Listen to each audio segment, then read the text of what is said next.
इस वीडियो में हम ये देखेंगे अर्थ के इंटीरियर के बारे में। जितने भी डायरेक्ट और इनडायरेक्ट सोर्सेज हमारे पास अवेलेबल हैं वो कितने वैलिड हैं, क्योंकि हमें ये नहीं पता हमारे अर्थ के इंटीरियर में क्या है, कैसा वो दिखता है। अगर बात करें तो बेसिकली हमारे अर्थ को हम 3 या 4 लेयर्स में डिवाइड कर सकते हैं। सबसे ऊपर वाली लेयर आपकी हो जाएगी क्रस्ट, उससे ठीक नीचे आपकी एक लेयर आती है वो उसका नाम है मैंटल, उससे ठीक नीचे आपकी जो लेयर होती है वो है आउटर कोर जो कि लिक्विड है, लिक्विड स्टेट में है। उससे सबसे नीचे वाली सबसे अंदर वाली लेयर आपकी इनर कोर जिसको सॉलिड भी बोला जाता है, मतलब वो सॉलिड है बेसिकली। और सबसे हॉट आपकी जो लेयर है वो इनर कोर ही है, सबसे ज़्यादा हॉट। अब हमारे पास डायरेक्ट सोर्सेज कौन कौन से हैं। साउथ अफ्रीका के अंदर एक गोल्ड माइन है जिसको हमने 3 और 4 किलोमीटर तक डिग कर रखा है। उसके अलावा एक डीप ओशन ड्रिल हमने करी थी कोला एरिया के अंदर, वो भी अफ्रीका के अंदर है 12 किलोमीटर्स तक। अगर रेडियस की बात करें अर्थ के रेडियस की, तो सेंटर से लेके आपका क्रस्ट तक का कितना हो जाएगा आपका रेडियस, यानी सेंटर से लेके आपका टॉप लेयर तक किसी भी डायरेक्शन में आप ले लीजिए तो रेडियस आपका कितना हो जाएगा 6378 किलोमीटर्स। और अगर बात करें हम कि हमने कितना एरिया कवर किया है, तो हम ये पाएंगे कि हमने बेयरली टच किया है अर्थ सरफेस को, क्योंकि अगर 6000 के अप्रोक्स आपका रेडियस है और हमने मैक्सिमम 12 किलोमीटर्स तक डिग कर रखा है, तो ओब्वियसली बात है हमने ज़्यादा कुछ सरफेस को इन्वेस्टिगेट किया नहीं है। ठीक है, तो ज़्यादातर जो भी हमारे पास लॉ मॉडल्स थ्योरीज जो भी हैं अर्थ के इंटीरियर के बारे में, वो सारी आपकी क्या है इनडायरेक्ट सोर्सेज पर बेस्ड है। ठीक है, यानी वो केवल साइंटिफिक थ्योरीज हैं, उनका कोई एविडेंसेस ज़रूर है। हम किसी भी थ्योरी को डिफाइन करने की या उसको वैलिड करने की कोशिश करते हैं, लेकिन कोई डायरेक्ट सोर्स हमारे पास नहीं है। अब आता है कि डायरेक्ट और इनडायरेक्ट सोर्सेज कौन कौन से होते हैं। अगर डायरेक्ट सोर्सेज की बात करें तो वो सोर्सेज जिन पे हमने डायरेक्ट फिजिकल सैंपल हमने उठाए हैं जहाँ से। तो पहला आपका आ जाएगा जब माइनिंग और ड्रिलिंग करते हैं किसी भी एरिया के अंदर, तो हम वहाँ से रॉक उठाते हैं, क्रिस्टल रॉक, और फिर वहाँ पे उस रॉक का टेम्परेचर देखेंगे। हम उस पर ये देखेंगे कि उस रॉक वाले एरिया के अंदर कितना प्रेशर था। उसके अलावा जब भी कोई वोल्केनिक एक्टिविटी होती है तो जो भी आपका मटेरियल बाहर निकल के आता है मैग्मा के थ्रू, उसको हम डायरेक्टली लैब के अंदर एनालिसिस करते हैं, तो वो आपका डायरेक्ट सोर्स के अंदर आएगा। फिर आपके आते हैं इनडायरेक्ट सोर्सेज। इनडायरेक्ट सोर्सेज वो होते हैं जो कि हम अपनी इमेजिनेशन या साइंटिफिक थ्योरीज के बेस पे हम डिफाइन कर सकते हैं। पहला आपका है मीटियोर्स। मीटियोर्स की बात करें तो मीटियोर कोई अर्थ का डायरेक्ट पार्ट तो है नहीं, लेकिन हम ये मान सकते हैं कि स्ट्रक्चर जो है मीटियोर्स का वो अर्थ के बहुत ज़्यादा सिमिलर होता है, सिमिलैरिटी बहुत ज़्यादा है मीटियोर्स और अर्थ के बीच में। तो इसीलिए हम जब अगर मीटियोर को स्टडी करेंगे तो हम ऑटोमेटिकली अर्थ के इंटीरियर के बारे में भी थोड़ा बहुत गैस लगा सकते हैं। फिर आती है ग्रेविटी अनोमलीज। ग्रेविटी अनोमलीज का क्या मतलब है कि आपके अर्थ के हर एरिया में अलग अलग ग्रेविटी होती है। अगर बात करें पोल्स पे तो आपकी ग्रेविटी स्ट्रॉन्ग है, और इक्वेटर पे अगर बात करें तो आपकी ग्रेविटी काफ़ी कम है। उसके अलावा मैग्नेटिक सर्वेज, तो आपको ये पता होना चाहिए हर रॉक क्या या हर जो फिजिकल रॉक हमको मिलती है अर्थ के इंटीरियर में, उसका एक मैग्नेटिक फील्ड होता है। तो अगर आपको अलग अलग एरियाज़ की रॉक देखने को मिले तो आपको ये मिलेगा कि उसका मैग्नेटिक फील्ड जो है हर रॉक का वो अलग अलग है। तो बेसिकली ये बताता है अर्थ का जो इंटीरियर है उसके अंदर भी किसी रॉक में कोई मैग्नेटिक फील्ड है, किसी में कोई, तो ऑब्वियसली बात है जो अर्थ का इंटीरियर है वो केवल एक सिंगुलर होमोजीनियस लेयर नहीं है, मल्टीपल कॉन्सेंट्रिक या मल्टीपल लेयर्स है उसके अंदर। उसके अलावा सिस्मिक एक्टिविटीज़। सिस्मिक एक्टिविटीज़ का मतलब होता है जब भी आपका अर्थक्वेक आता है तो उससे हमें एक आइडिया हो जाता है कि अर्थ के इंटीरियर का स्ट्रक्चर कैसा होगा।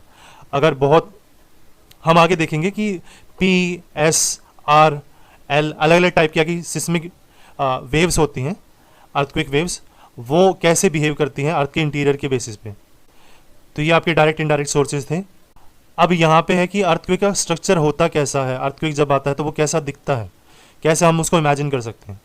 तो आप ये देखोगे ये वाला जो पार्ट है इसका स्टार जो दिखाया गया है, ये आपका है हाइपोसेंटर, जिसको फोकस भी बोला जाता है। यानी ये वो एरिया है जहाँ से आपका अर्थक्वेक स्टार्ट हुआ है, जहाँ से आपकी एनर्जी रिलीज हुई है। फिर ये वाला जो पार्ट है आपका येलो वाला पार्ट, ये वो पार्ट है जिसके अंदर आपकी एनर्जी पहली बार फील हुई थी अर्थ सरफेस के ऊपर, क्योंकि हम डायरेक्टली तो धरती के अंदर जा नहीं सकते। तो जब हम सरफेस पे थे तो पहली बार जिस एरिया में अर्थक्वेक फील हुआ होगा वो आपका एपिसेंटर बोला जाएगा। By listening to these waves from the surface we can map the invisible structure of they travel through. तो जो जिस टाइप की आपकी वेव्स निकल के आई हैं, हमने एपी सेंटर पर जिस टाइप की वेव्स को फील किया है, उससे हम आइडिया लगा सकते हैं कि अर्थ के इंटीरियर का स्ट्रक्चर कैसा होगा, क्योंकि हर टाइप की वेव हर टाइप की मटेरियल को पास नहीं कर सकती। अलग अलग टाइप की वेव्स अलग अलग टाइप के मटेरियल के साथ अलग अलग रिएक्ट करती हैं। फिर आपका आता है कि वेव्स की टाइप कौन कौन से हैं। 3 टाइप की आपकी वेव्स बता रखी हैं, P waves, S waves, surface waves. P waves को बोला जाता है प्राइमरी वेव्स, जिनकी डायरेक्शन होती है जिस डायरेक्शन में आपकी वेव मूव करेगी, पार्टिकल पी वेव्स के उसी डायरेक्शन में मूव करेंगे। ठीक है, इसमें पुश एंड पुल वाला मूवमेंट देखने को मिलेगा, और ये हर टाइप के आपके मटेरियल से पास कर जाती हैं, सॉलिड, लिक्विड एंड गैस। जब हम बात करें एस वेव्स की, तो वो सेकेंडरी वेव्स उनको बोला जाता है। उसके जो पार्टिकल होते हैं वो परपेंडिकुलर मूव करते हैं, किससे? वेव की डायरेक्शन से, और ये केवल सॉलिड के थ्रू मूव कर सकते हैं। अगर लिक्विड है या गैस है या कोई भी वैक्यूम है, तो वहाँ पे आपकी एस वेव्स को डिटेक्ट नहीं किया जा सकता। फिर आपकी आती हैं सरफेस वेव्स। ये सबसे ज़्यादा डिस्ट्रक्टिव वेव्स होती हैं। ये जितना भी हमारा कोलैप्सिंग होता है स्ट्रक्चर का, बिल्डिंग वगैरह गिर जाती है, कुछ भी लैंडस्लाइड होता है, ये इन्हीं वेव्स की वजह से होता है, एस वेव्स की वजह से। एस वेव्स नहीं, सरफेस वेव्स। तो इस डायग्राम में क्या दिखाया गया है कि आपका एक एपिसेंटर है यहाँ पे, और ये वाला पार्ट सेम यहाँ पे भी है। पी वेव्स, एस वेव दोनों का डायग्राम दिखा रखा है। तो पी वेव्स जो होती है आपकी, वो 0 डिग्री से लेके 105 डिग्री तक आपको नज़र आती हैं। ठीक है, फिर वो 105 डिग्री से लेके 145 डिग्री तक आपकी गायब हो जाती हैं, और फिर 145 से आगे वो कंटिन्यू आपको देखने को मिलेगी 180 तक। तो यानी ये वाला आपका हो गया शेडो एरिया, जहाँ पे आपकी पी वेव्स नज़र नहीं आई, वो आपका यहाँ पे शेडो एरिया हो जाएगा, इसके लिए पी वेव्स के लिए। सिमिलर पैटर्न आपको देखने को मिलेगा एस वेव्स में, लेकिन इसका एरिया ज़्यादा बड़ा है। तो आपका 0 से लेके 105 डिग्री तक आपको एस वेव्स दिखाई देंगी, लेकिन 105 से लेके आगे जितना भी एरिया है 180 तक, वहाँ पे आपकी कोई भी एस वेव नज़र नहीं आएगी। तो ये पूरा आपका क्या हो जाएगा? No S waves. तो ये शेडो जोन हो जाएगा आपका, किसके लिए? एस वेव्स के लिए। तो बेसिकली पी वेव और एस वेव का शेडो जोन अलग अलग है। इससे हमें पता चलता है कि एस वेव्स जो हैं, अगर वो केवल सॉलिड के थ्रू ट्रेवल करती हैं, तो बेसिकली इसका ये मतलब हुआ कि जो भी एरिया आपको 105 से आगे वाला एरिया है, 105 डिग्री से आगे वाला एरिया है, वहाँ पे आपका क्या है? लिक्विड है, अर्थ का इंटीरियर। ठीक है, और एस पी वेव्स आपको पता है कि वो सारे मीडियम को क्रॉस कर जाती हैं। तो वो बेसिकली ये जितना भी एस वेव्स वाला पी शेडो वाला एरिया है पी वेव्स का, वो इसलिए है क्योंकि वो डाइवर्ट हो गई हैं अपने पाथ से। उसका मीडियम से कोई मतलब नहीं है पी वेव्स के अंदर। पी वेव हर मीडियम से पास कर जाती है। एस वेव्स का अलग रीज़न है डिसअपियरेंस का, क्योंकि ये जो है लिक्विड से ट्रेवल नहीं कर पाती। तो ये हमें ये कंक्लूड हम कर सकते हैं कि आपका 105 डिग्री से आगे वाला जो एरिया है वो सारा आपका क्या है? 2 स्केल हमारे पास है, Richter scale, Mercalli scale. Richter scale आपका 0 to 10 यूनिट का होता है। मर्कली स्केल आपका 1 to 12, दोनों में फ़र्क है, दोनों की रेंज में फ़र्क है। एक तो 0 से स्टार्ट हो रहा है रिक्टर स्केल, मर्कली स्केल आपका 1 to 12 1 से स्टार्ट होकर 12 तक जाता है मैक्सिमम। रिक्टर स्केल में हम मैग्नीट्यूड को मेजर करते हैं, यानी कितनी एनर्जी रिलीज़ हुई, और आपका मर्कली स्केल के अंदर इंटेंसिटी को मेजर किया जाता है, यानी कितना डैमेज हमने देखा।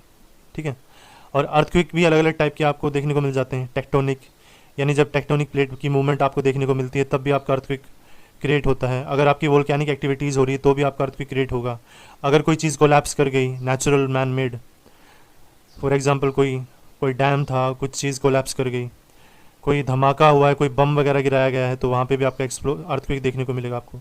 अगर कोई डैम वगैरह टूट गया है, कोई चीज़ शटर होगी, तो वो भी आपका अर्थक्वेक क्रिएट करेगा।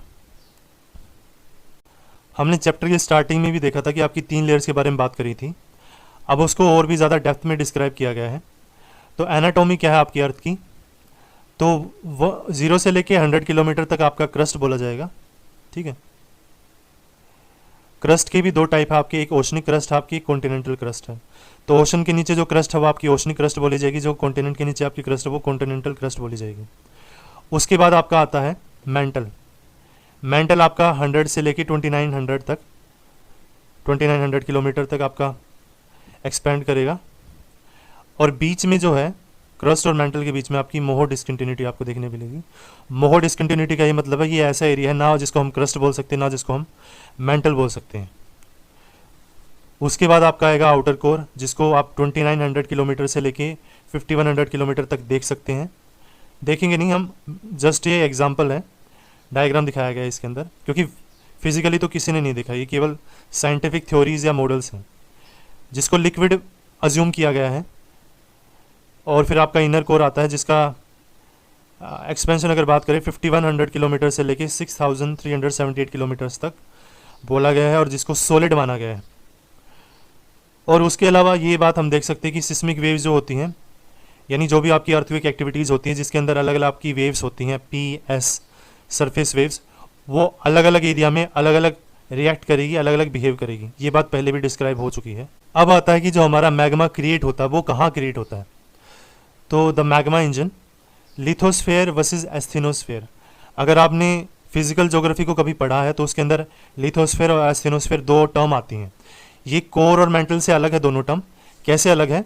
अगर लिथोस्फेयर की अगर बात करें तो ये ऐसा एरिया है जिसके अंदर हम क्रस्ट को भी मानते हैं, प्लस आपका जो मेंटल है, मेंटल का ऊपर वाला पार्ट वो आपका लिथोस्फेयर के अंदर आता है। इसकी थिकनेस आपकी 10 किलोमीटर से लेकर 200 किलोमीटर तक मानी गई है।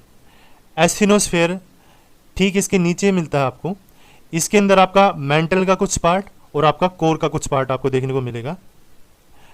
बेसिकली ज़्यादातर मेंटली आपको देखने को मिलेगा इसके अंदर, कोर तो इतना नहीं आता है। तो 400 किलोमीटर की डेप्थ तक जाता है ये, 200 से लेकर 400 किलोमीटर की डेप्थ तक जाएगा। और इसी एरिया के अंदर आपका जो मैग्मा सबसे ज़्यादा मिलता है। ठीक है, तो जो भी वोल्केनिक एक्टिविटीज़ होती है वो यहीं से स्टार्ट होती है। अब ये जो डायग्राम है ये आपका दिखाता है कि अर्थ का जो कोर है उसके अंदर कौन कौन से आपको मिनरल्स देखने को मिलते हैं। तो अर्थ का जो इंटीरियर है उसको निफी भी बोला जाता है। निफी का मतलब होता है निकल प्लस फेरस यानी आयरन, निकल और आयरन का कॉम्बिनेशन होता है वहाँ पे। बहुत ही ज़्यादा डेंसिटी होती है। ठीक है, अर्थ के कोर की बात करें, आउटर कोर लिक्विड माना गया है, एक पैराडॉक्स है, यानी लिक्विड और सॉलिड दोनों का कॉम्बिनेशन आपका कोर।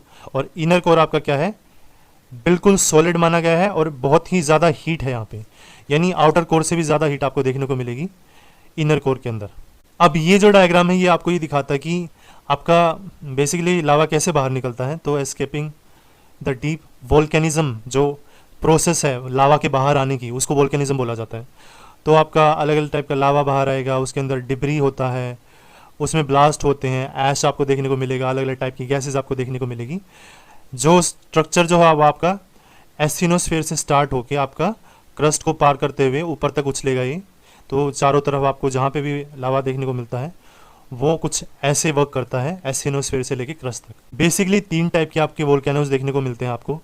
शील्ड टाइप वोल्केनो जो कि शील्ड शेप का होता है। इसकी अगर प्रॉपर्टीज़ की बात करें, बसाल्ट लावा होता है इसके अंदर, ज़्यादा स्टीप नहीं होता, ज़्यादा हाइट नहीं होती इसकी, एक्सप्लोजिव भी ज़्यादा नहीं होता, धमाका नहीं होता इसके अंदर। हवाईयन जो वोल्केनोज हैं, हवाई एरिया में जो पाए जाते हैं वो इसी टाइप के आपके वोल्केनोज होते हैं। फिर आता है आपका कंपोजिट वोल्केनो, ये थोड़ा विस्कस लावा इसके अंदर होता है, लावा थोड़ा ठंडा होता है इसके अंदर। ये बहुत ही ज़्यादा एक्सप्लोजिव होता है, जब ये इरप्ट करेगा तो इसके अंदर बहुत बड़ा एक्सप्लोजन आपको देखने को मिलेगा। और जो क्वांटिटी है इसकी, प्रोक्लास्टिक मटेरियल आपका एमिट होगा इसके अंदर से। फिर आपका आता है कार्डेराज। कार्डेराज ऐसे एरियाज होते हैं वोल्केनो के जहाँ पे आपका जो वोल्केनो का टॉप होता है वो बिल्कुल ब्लास्ट हो जाता है, वो बिल्कुल ब्लास्ट होके बिखर जाएगा। तो एक आपका डिप्रेशन क्रिएट हो जाएगा इसके अंदर, गड्ढा सा क्रिएट हो जाएगा। सबसे ज़्यादा एक्सप्लोजिव, सबसे ज़्यादा बड़ा धमाका कोल्डेरा के अंदर ही होता है। इतना बड़ा आपका चेम्बर था मैग्मा का इसके अंदर, यानी मैग्मा इतनी ज़्यादा क्वांटिटी में निकला कि वो जो स्ट्रक्चर था वो पूरा कोलैप्स कर गया, टूट गया। और इसमें माउंटेन ज़्यादा लंबा बनने की बजाय चौड़ा ज़्यादा बनता है और गड्ढा बनता है इसके अंदर। यहाँ पे आपका जो है 2 टाइप के वोल्केनिक सिस्टम की बात करी गई है। तो पहला वाला जो है वो आपका सरफेस वाला वोल्केनिज्म की बात करी गई है, वोल्केनिक स्ट्रक्चर की बात करी गई है, वोल्केनिक सिस्टम की बात करी गई है, जहाँ पे लावा बहुत ही ज़्यादा फ्लूइड है, बहुत लंबे एरिया तक ट्रैवल करेगा, इवन हंड्रेड्स ऑफ किलोमीटर्स तक मूव करेगा, थिक होता है, ठीक है, और बहुत ही ज़्यादा एरिया में वो ट्रैवल करेगा। जो हमारा इंडिया का डेक्कन प्लेटू है वो इसी का एग्जाम्पल है। महाराष्ट्र का जो सोयल है या जो स्ट्रक्चर है वो इसी टाइप की लावा से बना हुआ है। फिर आपका आता है मिड ओशनिक रिज, यानी ओशन के अंदर, ओशन के नीचे, ओशन के बेस के ऊपर भी आपकी वोल्केनिक एक्टिविटीज़ देखने को मिलती है, जहाँ पे आपकी जो सरफेस एरिया होता है, ओशन का बेस होता है, वहाँ पे 70,000 किलोमीटर तक आप देखोगे ऐसा एरिया मिलेगा जो कि आपका वोल्केनो से बना हुआ होता है, ठीक है। और ये क्या करता है, न्यू ओशनिक क्रस्ट बनाता रहता है, यानी समुद्र के अंदर नया एरिया बनाता रहेगा नीचे नीचे। हमें ऊपर से विजिबल नहीं होता है, लेकिन जब हम डीप ओशनिक रिसर्चेस करते हैं तब हमें पता चलता है कि अर्थ के ओशन के बॉटम पे भी अलग अलग स्ट्रक्चर बनाए गए हैं वोल्केनो की वजह से। अब आता है कि अर्थ के इंटीरियर में जो मैग्मा है वो किस किस शेप में आपको देखने को मिलेगा। तो आपका पहला है बैथोलिथ। बैथोलिथ ऐसा एरिया है जहाँ पे आपका मैग्मा बहुत ज़्यादा क्वांटिटी में मौजूद था और वो वहीं पे जम चुका है। फिर आपका आता है लैकोलिथ। लैकोलिथ क्या है, एक डूम शेप होती है उसकी, जो कि आपका जहाँ पे मैग्मा एक पाइप से जुड़ा हुआ होता है। कंपोजिट कौन कौन सी हो जाएंगी, जिसके अंदर आपका अलग अलग टाइप के 2-3 जो वोल्केनो है वो कंबाइन होते हैं। कोई आपका मेन वोल्केनो होता है प्लस उसके साथ छोटे छोटे अदर उसके सब वोल्केनो लगा लो, वो आपको देखने को मिल जाएंगे। एक वोल्केनिक नेक करके भी आपका स्ट्रक्चर देखने को मिलेगा आपको। उसके अलावा जो डाइक है, डाइक ऐसा स्ट्रक्चर होता है जो बिल्कुल वर्टिकल होता है, जो किसकी वजह से बनता है, जब आपका लावा एकदम परपेंडिकुलरली कूल डाउन हो जाता है। साइल जब बनती है जब आपका मैग्मा वर्टिकल होने की बजाय हॉरिजॉन्टली कूल डाउन हो जाता है, डिपॉजिट हो जाता है। उसके अलावा ऐसे प्लेट्यूज होते हैं जो लावा से बने हुए होते हैं। कोल्डेरा भी हमने देख लिया था, जब ऐसा एरिया जब जिसके अंदर आपका वोल्केनो का टॉप वाला एरिया बिल्कुल ब्लास्ट हो जाता है, जो कोन शेप भी बनती है आपकी लावा की वजह से, वोल्केनो की वजह से। और अलग अलग छोटे मोटे अलग अलग एरियाज और बनते हैं, ऐश कोन भी बनता है आपका। तो ये इतनी सारी आपकी फिजिकल फॉर्म्स हैं जो बनती हैं अर्थ के interior as well as on the exterior of the earth. तो इसका अगर हम कंक्लूजन निकालें इस पूरी थ्योरी, मतलब पूरे कॉन्सेप्ट का, तो हमें ये पता चलेगा कि हम डायरेक्टली तो कभी नहीं जा पाएंगे अर्थ के इंटीरियर के अंदर, लेकिन हमने आइडिया लगा लिया कि अर्थ का जो इंटीरियर है वो कहीं ना कहीं अंदर जो है वो सॉलिड मटेरियल आपका मिलेगा। कुछ आपका पार्ट ऐसा है जो कि मोल्टन है, जिसके अंदर वोल्केनिक एक्टिविटी या लावा या मैग्मा बनता रहता है। और ये ऐसा एरिया है जो कि 1000 ऑफ किलोमीटर तक फैला हुआ है, right. If you find this video helpful, feel free to subscribe, like and share. See you in the next video. Till then, take care.